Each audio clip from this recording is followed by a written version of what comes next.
let's start by looking at what the economy looks like in 2021 and for 2022. In 2021, we had some good news, some bad news, and of course, some challenges. We had some of these data that say that our economy grew stronger. Ironically, the man on the street only gets to hear this in the media, but not exactly what obtains in the market. Could you help us understand these incongruent realities? Well, I am an ordinary man.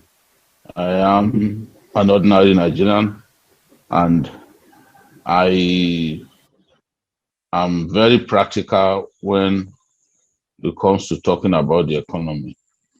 If you tell me that the economy is growing, then you've got to show me the evidence of growth, the real evidence of growth. Sometimes these numbers, these figures bandied about by the MBS, by politicians, make absolutely no meaning to me.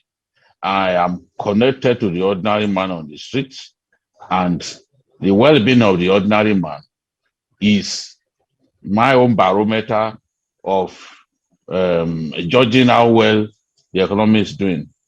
That's the picture of the Nigerian currency on the screen.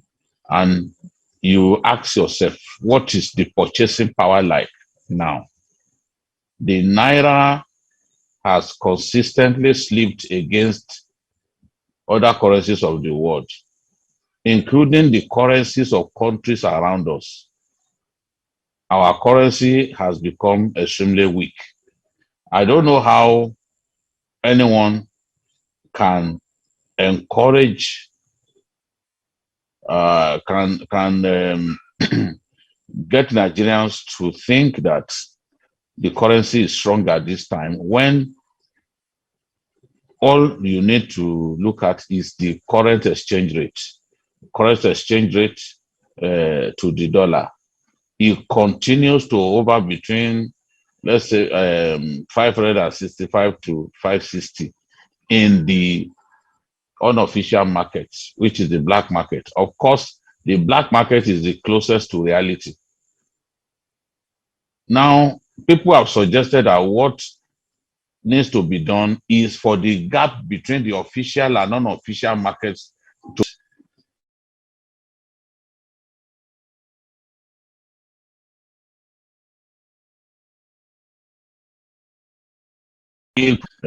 appreciation of the value of our currency. For now, the gap is still very wide, and that encourages a lot of round tripping, a lot of rent seeking and speculation in our country. As long as the gap between the official and unofficial market, that is the parallel market, and the official market, there's no way that you won't have the Naira continue to slide the way it's sliding. That is one. We also have problems with generating revenue. We are spending more than 90% of it. People about piling on debts as we are doing because we are spending these loans that we take on infrastructure. But every action has consequences. The more you take loans, the more you commit money to servicing debt. I've always asked that we do something about our debt to revenue ratio. Many people keep talking about debt to GDP ratio, but that is a very simplistic way of looking at this problem. For the Americans, they can say a lot about debt to GDP ratio and imagine that, okay, their debt to GDP ratio is a healthy one. But for us in our country, we can't use the debt to GDP ratio. We must use debt to revenue ratio. If you do not have the capacity to generate so much revenue, then you should be discouraged from taking as much loans as you are currently doing. because you would then be spending too much of the revenue that you are earning to service your debt. And if care is not taken, you may even need to take loans, not just to fund your budget, but to also pay for the loans that you had earlier taken, to service the loans that you had earlier taken. I'm sorry. So this is the thing.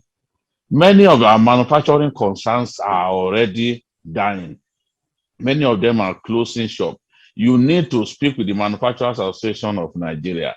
I mean, these are empirical things that we can all relate with. We don't need an economist, whether it's trained in Harvard or trained at the Lagos Business School, to talk about things that we can feel on the streets. Companies are winding down. The business environment is just not encouraging further investment in our country. And we have seen also, talking about foreign direct investment, in the year 2021, we experienced very low foreign direct investment in our country, the lowest since the recession of the year 2016. So there are so many things that really bother me about the economy. And we are also talking about plans to remove oil subsidy. I've always felt that the oil subsidy is an avenue for some individuals to steal so much money off our country. And I won't mind if the subsidy is removed. But I'm worried for the ordinary Nigerian. If the ordinary Nigerian needs to buy petrol at 340 naira per liter, the effect is easier imagined. A friend of mine, because I was in Maiduguri for a little over a week, I actually spent Christmas in Maiduguri. And a friend of mine was asking me, but Jide, what will happen if we begin to buy petrol at 340 naira per liter here in Maiduguri? Boko Haram had disconnected a public electricity supply for the past 11 months. So every night we must buy petrol to fuel our generators so that we don't sleep in darkness, so that we don't sleep in heat. How do we then cope if we have to buy petrol at 340 naira per liter? So the year 2020 is a year that will show clearly whether the economy is growing or is actually going steadily down. Something must give this year. Certain policies that have hindered the growth of our economy, government must be ready to discard them and come up with policies that will ensure that we achieve not just growth, but consistent growth